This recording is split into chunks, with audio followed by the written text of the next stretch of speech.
Hello and welcome back to Football Manager 2022. Still in the beta, still managing Swansea, still chasing for a playoff position at the moment. Since the last episode, we've played quite a lot of football.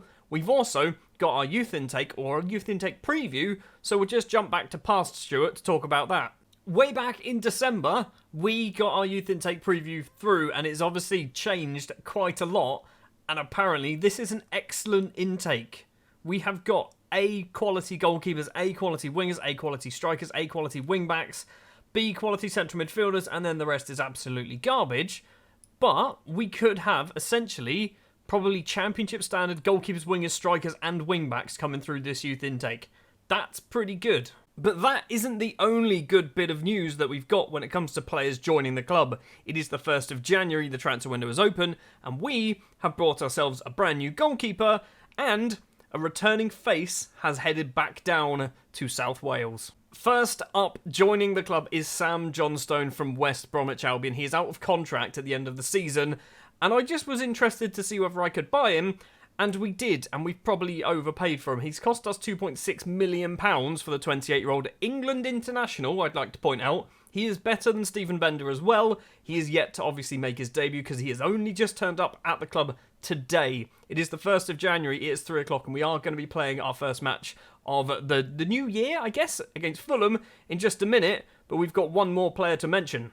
Ollie McBurney has returned to Wales after a brief-ish spell, 3 seasons playing for Sheffield United. He has returned back to the team that propelled him into stardom, really. 22 goals in 42 appearances a few seasons ago, which got him that £17.25 million move to the Midlands. Is it Midlands? Is it the North? I don't know. It's Yorkshire. I think it's technically considered the Midlands, that part, isn't it? Anyway, he's back playing for Swansea on a permanent deal. I asked the assistant, and they went, not the assistant, the board, if we could sign Ollie McBurney, and they went, no. And I went, come on, it'll be good. And they went, actually, you know what? Yeah, we will do that. So that is what we've done. That's not the only bit of transfer business as well. 2 players leaving the club on permanent deals. Corey Smith has left, going to Motherwell. Ben Hamer has left, going to Real Salt Lake. Smith was a bit annoying. He was out of contract, didn't want to sign a new one, and we've sold him and he's out of contract. So can we bring him back? I mean, why have they bought him for £105,000 and given him a 6-month deal? I don't understand that. Anyway, let's play our first match of the episode. It is Fulham. It's not going to be easy. The first thing you've probably noticed is this is a different formation. It is 100% a new formation. We're going vertical tiki-taka now. It's a 5-2-1-2, because I thought we're struggling to score goals. Let's put 2 strikers up there, shall we? And see how that gets on. Sam Johnstone will be making his debut. Worrell, Bennett and Friedel will be our back 3, with Norton and Bidwell as our wing-backs. We're still missing Ethan Laird. He's just constantly injured. I think it's broken ribs. He's almost ready to come back, but he's just not match fit, and I'm going to try and get him match fitness, basically playing for the under-23s. It's going to be Wilshere and Downs in the middle. Liam Walsh is going to be playing as an advanced playmaker. Michael Obafemi will partner Ollie McBurney on his return to the Swans. Let's play Fulham, and let's just... I want to see some goals. So in between episodes, we have had a bit of a mixed bag of results. We actually won 2 games in a row, then drew, and then lost 2 games in a row, and we haven't scored a goal for 3 matches, which is why I'm hoping to see some goals, because Ollie McBurney has been brought in with that specific task. Bidwell's throw straight to a Fulham player. Worrell gets it forward, though, to Friedel for us. Bidwell once again, he's going to be signing a new contract, and I'm not sure whether it's a good idea. McBurney inside his own half for the moment. Downs to Walsh. Right-hand side is Wilshere. Now Obafemi needs some support, needs some runners. He's gone all the way back to the former Forest man, Joe Worrell. Bennett to Walsh again. Ollie McBurney. I want to see something amazing out of McBurney. I don't know why. Obafemi's picked this ball up, though. He's in on goal, and Michael Obafemi gets his 8th goal of the season. 11 minutes played. We are 1-0 up against Fulham, and that was not really expected. Corner for Seri to take for Fulham. Somebody's been fouled in the penalty area. It's going to be a penalty. We've had so many fouls, yellow cards, red cards. One match, we got 2 players sent off and still won the match. So we're pretty good at going 1 man or 2 men down. Sam Johnstone on his debut saves a Mitrovic penalty as well. I mean, it's all going pretty good at the moment. Seri's got another chance from the corner, though, towards the back post this time. Joe Worrell gets it clear. Knockerout's possibly going to get there first, and he does. Tete's throw for Fulham. It is all Fulham at the moment. Our goal must have came against the run of play. Knockarat goes for a curling effort, hits it over the bar. Still 1-0 to Swansea in South Wales. We've got 20 minutes left to play of the first half. Into the final 5 minutes, McBurney is not having a particularly good game on his return to the club. Walsh to Michael Obafemi. He's got some space for himself there. Plays it to Norton. Cross the ball in. Walsh again. Back to Michael Obafemi. He goes for goal, and Michael Obafemi is stealing the headlines ahead of McBurney's return to the club. His second of the game. What was that? His 9th of the season as well. 2-0 up before half-time against Fulham. This is not what the last few fixtures have been like. We have been pretty poor. Worrell to Wilshere. Now Walsh, through ball, Obafemi on a hat-trick, takes a touch, he doesn't take a touch, he tries to get his shot away as well. It's going to be a corner off Alfie Mawson, who's going to be the man to go over to take it. I'm not even sure, is it Bidwell? No, it's nobody. Nobody takes our corners because it's half-time. 2-0 up. 2-0 up, Michael Obafemi is the star of the show so far. I'm going to give McBurney a little bit of a talking to and just say, come on lad, look, I've got the faith. I've got faith. You weren't that bad, you can still improve. He's already inspired and motivated. I feel like I didn't need to do the team talk. First highlight of the second half starts with a Bidwell corner, and our positioning for corners is bad because I haven't done anything. These are the default corners, and it clearly does not work. Friedel to Walsh. Are we going to get the ball back towards the penalty area? Wilshere stops, plays it towards Norton, crosses it to Walsh. He needs to spin, finds McBurney, plays it back to Bidwell, and Bidwell's effort goes just wide of the goalkeeper's post. Still 2-0 against Fulham. We are going to do ourselves a change, and unfortunately, McBurney hasn't really done too well, has he? Or do we keep him on? Because he's a 3.5-star complete forward. I think there's a goal in him. Let's take Norton off instead. Ben Cabango is going to come on, and we're going to put Ryan Bennett as a right wing back. He's got no pace. Worrell, you've got a bit of pace. Right, Worrell's going to go as a wing back instead. I'm not really sure why we should be playing Worrell as a wing-back. There is a highlight, but I'm thinking this is just because of the substitutions. It is. Bidwell with a corner again. I need to sort these out. McBurney's there. He's hit the underside of the bar. I knew McBurney could have done something. And if that had just snuck in under the crossbar, that would have been my sort of redeeming moment. That is a wonderful tackle as well. I'm not even sure who that was, but it was a great tackle. Still 2-0, 20 minutes left to play. Right, McBurney's day is going to be done now. We're going to bring on Morgan Whittaker, I think. That's who they're recommending, so we're going to do that. 6.4 for McBurney is not particularly good, is it? Do we look at doing anything else? Obafemi has ran his legs off. We're going to take him off. I know he's on a hat-trick, but he is so tired, and I think we've got quite a few games in quite a short amount of time, and Obafemi is probably our best performer all season. Wilshere to Downs, forward to Walsh. He's got two options in the front. One of them is Whittaker. Is it going to be 3-0? Whittaker's effort goes just wide of Rodak's post. Still 2-0. We should have scored way, way more than 2 goals. Final few minutes of the match. We've got 3 minutes of injury time. We are halfway through that. Bidwell's cross. Cullen's there. Doesn't win the header. Cabano can run forward for Fulham. Lumps it over the top. But Cabango, for us, He's been muscled off the ball. Decordova-Reid into the penalty area. He's just blazed that straight over the bar. It's going to be a 2-0 victory then on our first match of the episode. The first match of the new year. The first match of Sam Johnstone's Swansea City career as well, where he saved a penalty. I think this episode started pretty well. That victory then keeps us in 9th place, apparently. We haven't moved up or down, but we're now 44 points, so that is 6 points clear of 10th place. We're looking like we're going to be getting a top 10 finish. Still only 4 points off of the playoff spots as well. Was that 11 points off the automatic promotion spots? I think that might be a little bit out of reach. But this is certainly encouraging. We're not getting battered every week, but we're also not winning every week either. It is now the other side of the January transfer window. I was going to do a little bit about deadline day and then wasn't planning on doing anything, so I kind of went through the day and then we did a fair amount of business. I'm sorry, okay? I'm sorry. I wasn't expecting to do a lot of business. We are going to play Stoke, but before we get there, let's talk about transfers. 3 first-team players have left the club on loan deals with a view to a permanent deal, which, personally, I absolutely love this feature. Transfer deadline day isn't about signing people anymore, it's about loaning them with mandatory future fees. Liam Cullen is the first up, going to Derby County. I don't know whether he's definitely going to sign, but I think there is an optional fee at some point in there as well, so maybe Liam Cullen could be signing for Derby. He is joined by Ryan Manning, also going to Derby on loan, but with a permanent transfer that is going to take place, and it's going to net us about £1.5 million, I think, for Manning. A couple of episodes ago, he got annoyed that I kept shouting at the first team, and he wasn't happy with it, so I threatened him with the transfer list. He called my bluff, so we sold him. Manning is off. And so is Jamie Patterson, going on loan to Nottingham Forest, leaving on a permanent deal for about £2.7 million in total. I'm not sure whether this one was a good idea, because during January, I don't know whether we can even see his form. He started playing all right for us. He scored twice against Hull, and then we sold him like a day later. So Patterson's gone.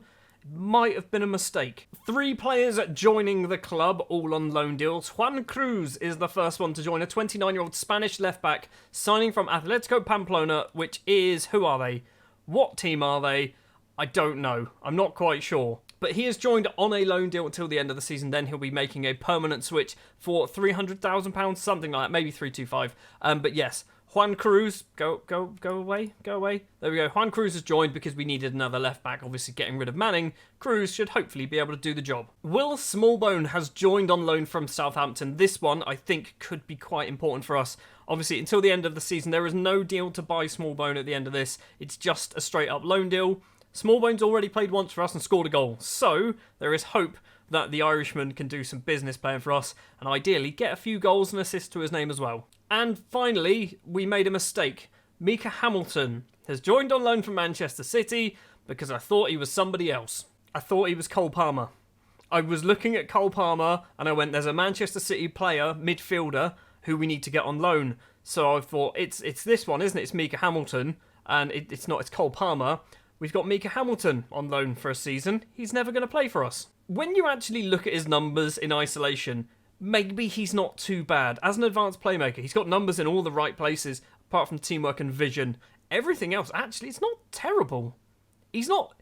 Right, I'm backtracking now. He might be good. In between matches as well, we have played a few games. We did beat Leyton Orient 5-2 in the Cup, Joel Pirot getting himself a hat-trick, and then we couldn't score goals against Huddersfield and Preston, but we also didn't concede. We then lost 3-1 against Blackburn. We beat Hull 2-0, which was good performance there from Jamie Patterson, and then we sold him, and then a 1-1 draw against QPR in the FA Cup 4th round, which sets up a replay later on in January, but that was the match where Will Smallbone made his debut and scored a goal. The starting lineup then for the Stoke game. It is going to be a wet, windy Tuesday night in Stoke, I assume. It's going to be John Stone in goal, Worrell, Bennett and Friedel as the back 3, Laird and Bidwell as the 2 wing-backs, and Cham and Wilshere in the middle. Willie Smallbone will be up front alongside Obafemi and Joel Pirot. I say up front as an advanced playmaker, hopefully doing some business. Also, I've changed how my corners work, so hopefully we might score some goals from them as well. So I would say that we are a team who we're not going to be getting automatic promotion. I don't think that's going to happen.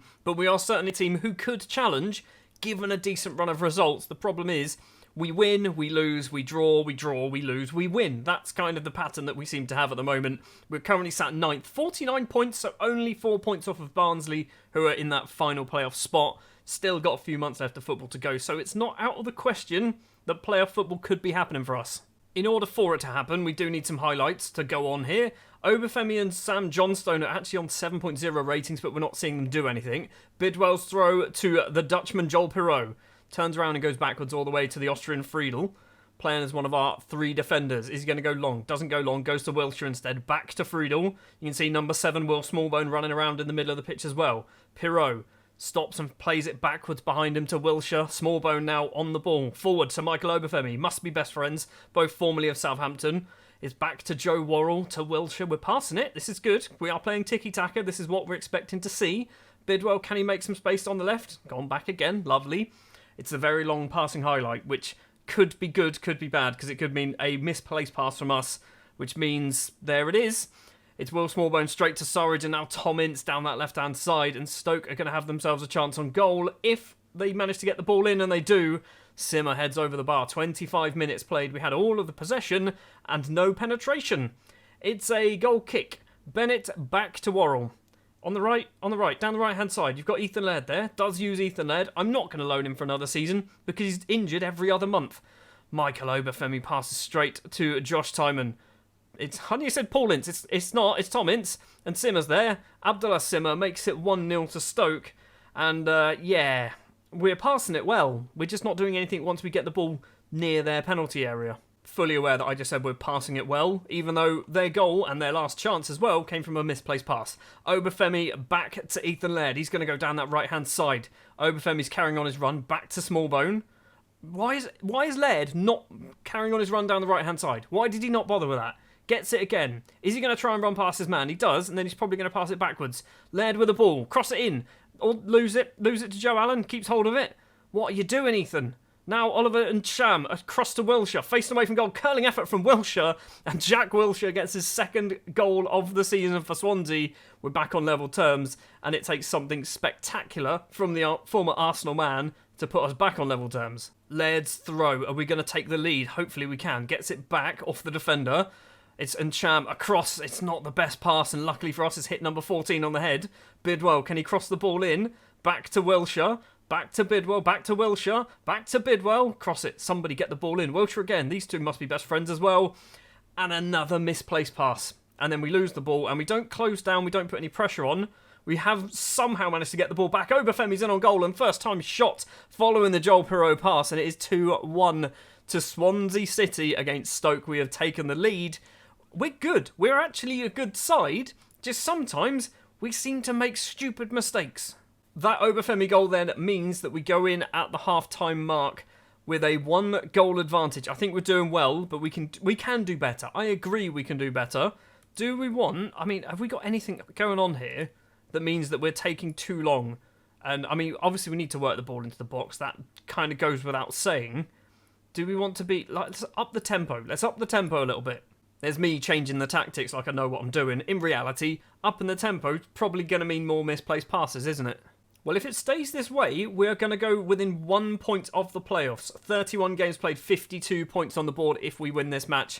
We are going to do ourselves a change, and I think Will Smallbone's going to be the man to come off, and yeah, we're doing it.